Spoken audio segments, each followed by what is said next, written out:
ओम शांति।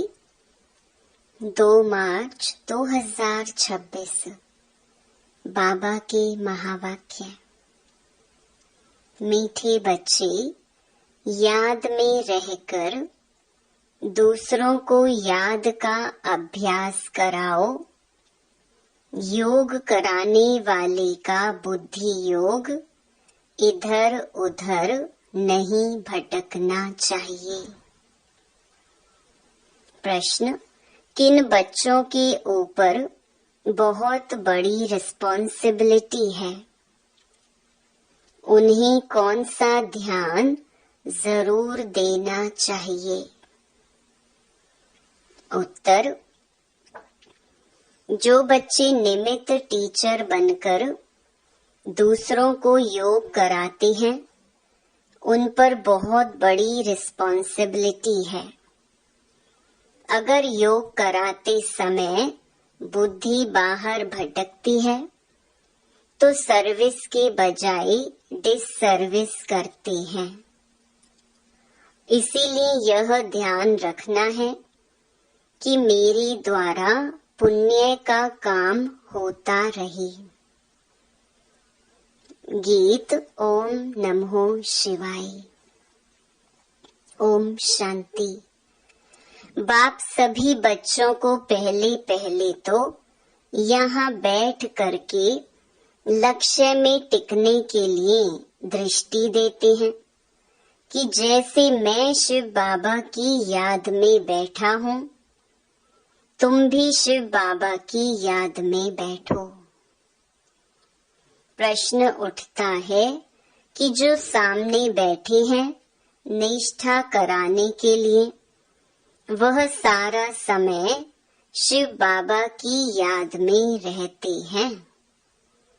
जो औरों को भी कशिश हो, याद में रहने से बहुत शांति में रहेंगे। अशरीरी हो, शिव बाबा की याद में रहेंगे तो औरों को भी शांति में ले जाएंगे, क्योंकि टीचर होकर बैठते हो ना। अगर टीचर ही ठीक रीति याद में नहीं होंगे तो दूसरे रह नहीं सकेंगे। पहले तो यह ख्याल करना है कि मैं जो उस माशूक बाबा का आशिक हूँ, उसकी याद में बैठा हूँ। हर एक ऐसे अपने से पूछे।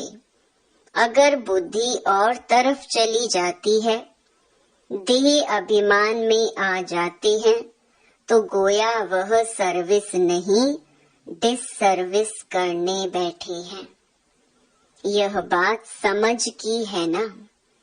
कुछ सर्विस तो की नहीं, ऐसे ही बैठे हैं तो नुकसान ही करेंगे।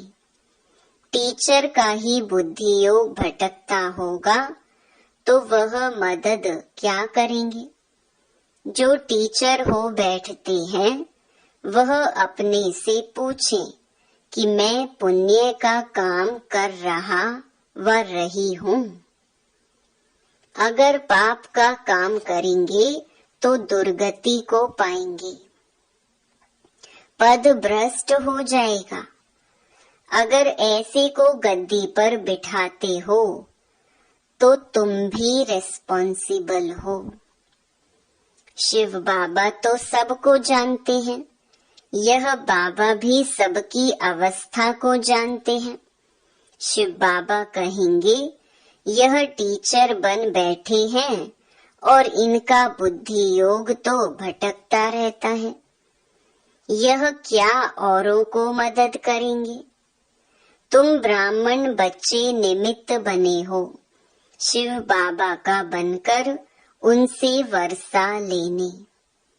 बाबा कहते हैं, हे आत्माएं, माँ में कम याद करो। टीचर बन बैठते हो तो और ही अच्छी तरह उस अवस्था में बैठो। यूं तो हर एक को बाप को याद करना है, स्टूडेंट अपनी अवस्था को समझ सकते हैं, जानते हैं कि हम पास होंगे व नहीं। टीचर भी जानते हैं, अगर प्राइवेट टीचर रखते हैं वह भी जानते हैं। उस पढ़ाई में तो कोई खास टीचर रखने चाहे तो रख सकते हैं। यहाँ अगर कोई कहते हमको निष्ठा योग में बिठाओ तो बाप की याद में बैठना है। बाप का फरमान ही है, माँ में कम याद करो। तुम आशिक हो, चलते फिरते अपने माशूक को याद करो। सन्यासी ब्रह्म को याद करते हैं, समझते हैं कि हम जाकर ब्रह्म में लीन होंगे। जो अधिक याद करते होंगे उनकी अवस्था अच्छी होगी। हरेक में कोई न कोई खूबी तो रहती है ना। कहते हैं कि याद की यात्रा में रहो, खुद को भी याद में रहना है। बाबा के पास कोई तो सच्चे भी हैं, कोई झूठे भी हैं। खुद निरंतर याद में रहें बड़ा मुश्किल है। कोई तो बाप से बिल्कुल सच्चे रहते हैं। यह बाबा भी अपना अनुभव तुम बच्चों को बताते हैं कि थोड़ा समय याद में रहता हूँ फिर भूल जाता हूँ, क्योंकि इसके ऊपर तो बहुत बोझ है। कितने ढेर बच्चे हैं। तुम बच्चों को यह भी पता नहीं पड़ता है कि यह मुरली शिव बाबा ने चलाई व ब्रह्मा चलाते हैं, क्योंकि दोनों इकट्ठे हैं ना। यह कहते हैं कि मैं भी शिव बाबा को याद करता हूँ। यह बाबा भी बच्चों को निष्ठा कराते हैं। यह बैठते हैं तो देखते हो सन्नाटा अच्छा हो जाता है। बहुतों को खींचते हैं। बाप है ना, कहते हैं बच्चे याद की यात्रा में रहो। खुद को भी रहना है, सिर्फ पंडित नहीं बनना है। याद में नहीं रहेंगे तो अंत में फेल हो पड़ेंगे। बाबा मम्मा का तो ऊंच पद है, बाकी तो अभी माला बनी नहीं है। एक भी दाना बना हुआ कंप्लीट नहीं है। आगे माला बनाते थे बच्चों को लिफ्ट देने लिए, परंतु देखा गया कि माया ने बहुतों को खत्म कर दिया। सारा मदार सर्विस पर है। तो जो सामने निष्ठा कराने बैठते हैं उनको समझना है कि मैं सच्चा टीचर होकर बैठूं। नहीं तो बोलना चाहिए कि हमारी बुद्धि यहाँ वहाँ चली जाती है, मैं यहाँ बैठने के लायक नहीं हूँ। स्वयं बताना चाहिए, ऐसे नहीं कि आपे ही कोई भी आकर बैठे। कोई है जो मुख से मुरली नहीं चलाते परंतु याद में रहते हैं, लेकिन यहाँ तो दोनों में तीखा जाना चाहिए। साजन बहुत लवली है, उनको तो बहुत याद करना चाहिए। मेहनत है इसमें।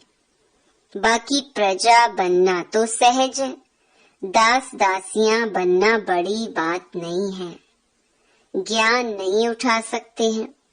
जैसे देखो, यज्ञ की भंडारी है, सबको बहुत खुश करती है, किसको दुख नहीं देती, सब महिमा करते हैं।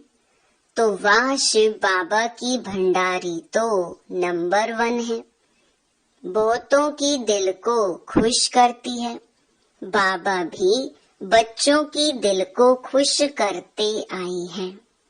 बाप कहते हैं कि मुझे याद करो और यह चक्कर बुद्धि में रखो। अब हर एक को अपना कल्याण करना है, हड्डी सर्विस करनी चाहिए, तुमको बहुत रहम दिल बनना चाहिए। मनुष्य मुक्ति जीवन मुक्ति के लिए बहुत धक्के खाते हैं, किसको भी सदगति का मालूम ही नहीं है। समझते हैं कि जहाँ से आया वहाँ वापस जाना है। नाटक भी समझते हैं परंतु उस पर चलते नहीं हैं। देखो क्लास में कहाँ कहाँ मुसलमान भी आते हैं, कहते हैं कि हम असुल देवी देवता धर्म के हैं, फिर जाकर हम मुसलमान धर्म में कन्वर्ट हो गए हैं। हमने 84 जन्म भोगे हैं। सिंध में भी 5-6 मुसलमान आते थे, अभी भी आते हैं। अब आगे चल सकते हैं व नहीं वह तो देख लेंगे, क्योंकि माया भी तो परीक्षा लेती है। कोई तो पक्के ठहर जाते हैं, कोई ठहर नहीं सकते। जो असुल ब्राह्मण धर्म के होंगे, जिन्होंने 84 जन्म लिए होंगे, वे तो कभी हिलेंगे नहीं। बाकी कोई न कोई कारणे अकारणे चले जाएंगे। देह अभिमान भी बहुत आ जाता है।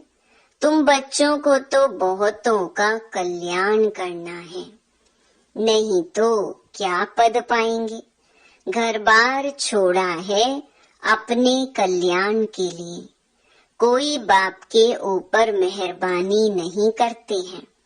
बाप के बने हो तो फिर सर्विस भी ऐसी करनी चाहिए। तुमको तो राजाई का मेडल मिलता है। 21 जन्म सदा सुख की राजाई मिलती है। माया पर सिर्फ जीत पानी है और औरों को भी सिखाना है। कोई फेल भी हो जाते हैं, समझते हैं कि बादशाही लेनी तो मुश्किल है। बाप कहते हैं कि ऐसा समझना कमजोरी है। बाप और वर्षे को याद करना तो बहुत सहज है। बच्चों में हिम्मत नहीं आती है राजाई लेने की, तो कायर हो बैठ जाते हैं। न खुद लेते न औरों को लेने देते, तो परिणाम क्या होगा। बाप समझाते हैं कि रात दिन सर्विस करो।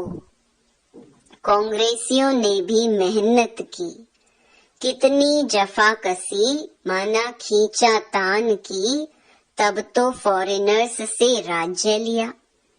तुमको रावण से राज्य लेना है, वह तो सबका दुश्मन है। दुनिया को पता नहीं कि हम रावण की मत पर चल रहे हैं, तब दुखी हैं। किसको भी सच्चा स्थायी दिल का सुख थोड़ी है। शिव बाबा कहते हैं, मैं तुम बच्चों को सदा सुखी बनाने आया हूँ। अब श्रीमत पर चल श्रेष्ठ बनना है। जो भी भारतवासी हैं, वे अपने धर्म को भूल गए हैं। यथा राजा रानी तथा प्रजा। अब तुम बच्चों को समझ मिलती है सृष्टि का चक्कर कैसे चलता है। सो भी घड़ी घड़ी भूल जाते हैं, बुद्धि में ठहरता ही नहीं है। भल ब्राह्मण तो बहुत बनते हैं, परंतु कई कच्चे होने के कारण विकार में भी जाते रहते हैं। कहते हैं कि हम बीके हैं, परंतु है नहीं। बाकी जो पूरी रीति डायरेक्शन पर चलते हैं, आप समान बनाते रहते हैं, वे ही ऊंच पद पा सकेंगे। विघ्न तो पड़ेंगे, अमृत पीते पीते फिर जाकर विघ्न डालते हैं। यह भी गायन है, उनका पद क्या होगा। कई बच्चियां तो विकार के कारण मार भी खाती हैं। कहती हैं कि बाबा यह दुख थोड़ा सहन कर लेंगे, हमारा माशूक तो बाबा है ना। मार खाते भी हम शिव बाबा को याद करती हूँ। वह खुशी में बहुत रहती हैं। इसका पारी खुशी में रहना चाहिए। बाबा से हम वर्षा ले रहे हैं, औरों को भी हम आप समान बनाते रहते हैं। बाबा की बुद्धि में तो यह सीढ़ी का चित्र बहुत रहता है, इसको बड़ा महत्व देते हैं। बच्चे जो विचार सागर मंथन कर ऐसे ऐसे चित्र बनाते हैं तो बाबा भी उनकी शुक्रिया करते हैं। या तो ऐसे कहेंगे कि बाबा ने उस बच्चे को टच किया है। सीढ़ी बड़ी अच्छी बनाई है। 84 जन्मों को जानने से सारी सृष्टि के आदि मध्य अंत को जान गई हो। यह फर्स्ट क्लास चित्र है। त्रिमूर्ति गोले के चित्र से भी इसमें नॉलेज अच्छी है। अभी हम चढ़ रहे हैं, कितना सहज है। बाप आकर लिफ्ट देते हैं। शांति से बाप से वर्षा ले रहे हैं। सीढ़ी का ज्ञान बहुत अच्छा है। समझाना है कि तुम हिंदू थोड़े ही हो, तुम तो देवी देवता धर्म के हो। अगर कहें कि हमने 84 जन्म थोड़े ही लिए हैं, अरे क्यों नहीं समझते हो कि हमने 84 जन्म लिए हैं। फिर याद करो तो तुम फिर से पहले नंबर में आ जाएंगे। अपने कुल का होगा तो ऐसा प्रश्न करेगा नहीं कि सब थोड़े ही 84 जन्म लेंगे। अरे तुम क्यों समझते हो कि हम देरी से आए हैं। बाप सब बच्चों को कहते हैं तुम भारतवासियों ने 84 जन्म लिए हैं। अब फिर से अपना वर्षा लो, स्वर्ग में चलो। तुम बच्चे योग में बैठते हो, सीढ़ी को याद करो तो बहुत मौज में रहेंगे।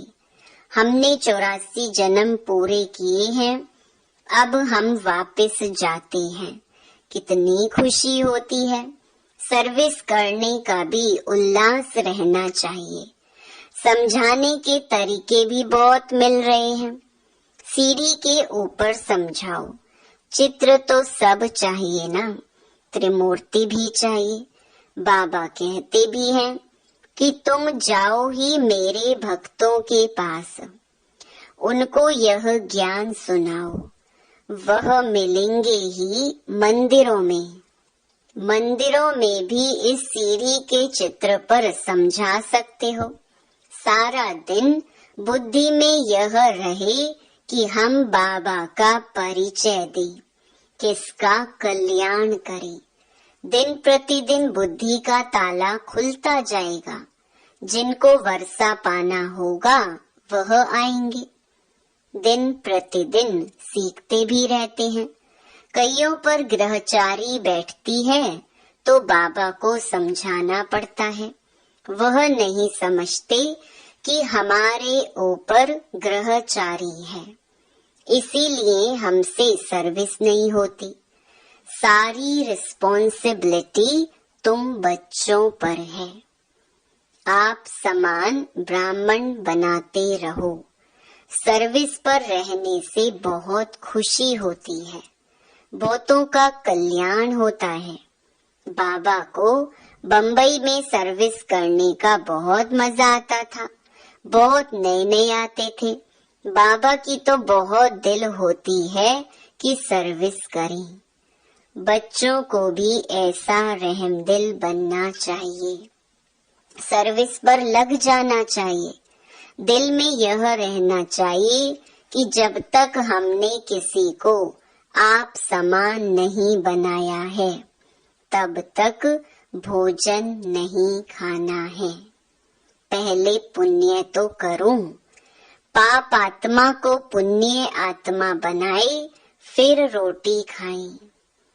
तो सर्विस में जुटा रहना चाहिए, किसका जीवन सफल बनाएं, तब रोटी खाएं। आप समान ब्राह्मण बनाने की कोशिश करनी चाहिए। बच्चों के लिए मैगजीन निकलती हैं, लेकिन बीके इतना पढ़ते नहीं हैं। समझते हैं कि हमको थोड़े ही पढ़ना है, यह बाहर वालों के लिए है। बाबा कहते हैं, बाहर वाले तो कुछ समझते नहीं हैं बिगड़ टीचर के। यह है ब्रह्मा कुमार कुमारियों के लिए तो पढ़कर रिफ्रेश हो, परंतु वे पढ़ते नहीं हैं।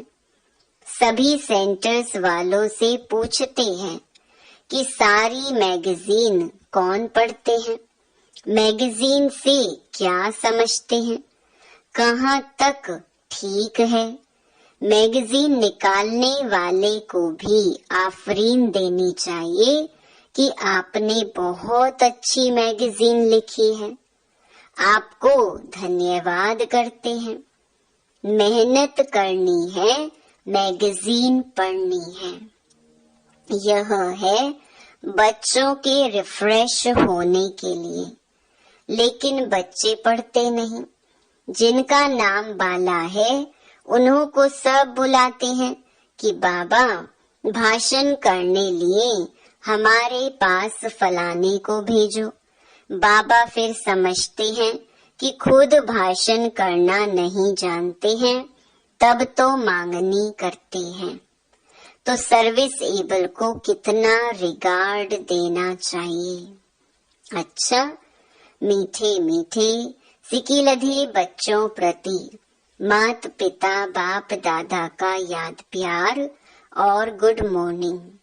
रूहानी बाप की रूहानी बच्चों को नमस्ते। धारणा के लिए मुख्य सार। पहला, राजाई का मेडल लेने के लिए सबकी दिल को खुश करना है। बहुत बहुत रहम दिल बन अपना और सर्व का कल्याण करना है। हड्डी सेवा करनी है। दूसरा, देह अभिमान में आकर डिसर्विस नहीं करनी है। सदा पुण्य का काम करना है। आप समान ब्राह्मण बनाने की सेवा करनी है। सर्विस एबल का रिगार्ड रखना है। वरदान, मनन शक्ति द्वारा वेस्ट के वेट को समाप्त करने वाले सदा शक्तिशाली भव। आत्मा पर वेस्ट का ही वेट है।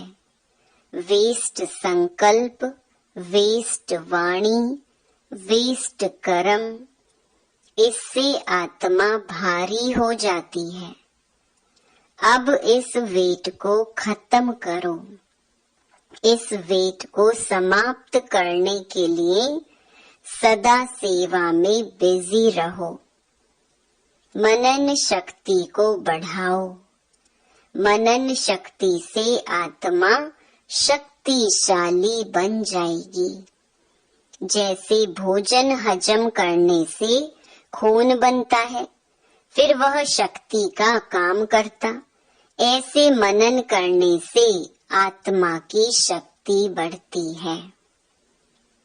स्लोगन, जो अपने स्वभाव को सरल बना लेते हैं, उनका समय व्यर्थ नहीं जाता। आपको आज की मुरली का सार कैसा लगा, कमेंट में जरूर लिखकर बताएं। आपको आज की कौन सी पॉइंट सबसे ज्यादा टच हुई? अगर वीडियो अच्छा लगा हो तो लाइक, शेयर और सब्सक्राइब करें। कल फिर मिलेंगे नई मुरली के साथ। ओम शांति।